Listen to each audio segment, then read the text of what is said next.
이제 중국산은 어디서나 네트워킹이 되는 장비는 스파이 대접을 받아야 하는 듯 합니다. 틱톡이 그렇고 이제는 항구마다 사용해야 하는 중국산 크레인이 문제가 되는 듯 합니다.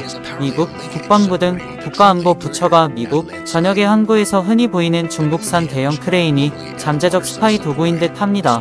항구와 선박 사이에서 컨테이너를 옮기는 데 쓰이는 대형 크레인에는 컨테이너의 출처와 행방을 등록 추적하는 정교한 센서가 달려있어 중국 본사에서 크레인 현황을 모니터링하면서 미군의 해외 작전에 동원되는 물자 등에 대한 정보를 수집할 가능성이 제기되었습니다. 크레인 운용 프로그램의 사이버 보안이 취약해 중공군이 원격으로 크레인을 조종할 수 있다고 합니다.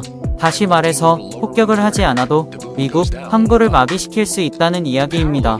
미국 당국이 경계하고 있는 것은 상하이 전하중공업이란 중국 이름을 지닌 회사 ZPMC의 대형 크레인으로 서방 국가들보다 싼 값의 크레인을 판매하는 ZPMC는 세계 크레인 시장의 약 70%를 점유하고 있으며 미국 항구에서 사용되는 항구와 선박 간 크레인도 거의 80%는 ZPMC가 제조한 것으로 이 크레인들은 중국에서 만든 소프트웨어를 통해 운용되고 있어서 ZPMC의 장비를 연결해 데이터를 실시간으로 분석하고 있다고 합니다.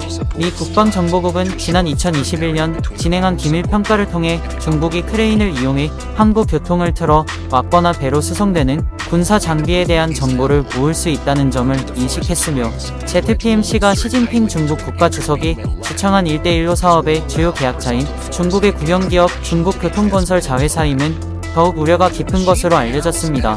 중국산 크레인은 일반 다른 국가의 장비보다 70% 이상 저렴해서 전세계 크레인 시장을 잠식했었으나 이제 이런 분위기로 가격이 문제가 아닌 국제적 네트워킹보다는 인트라넷으로 사용하는 크레인으로 변화해야 할 듯합니다. 미 국방정보국은 지난 2021년 진행한 기밀평가를 통해 중국이 크레인을 이용해 항구 교통을 틀어 막거나 배로 수송되는 군사 장비에 대한 정보를 모을 수 있다는 점을 인식했으며 ZPMC가 시진핑 중국 국가주석이 주창한 1대1로 사업의 주요 계약자인 중국의 국영기업 중국교통건설 자회사임은 더욱 우려가 깊은 것으로 알려졌습니다.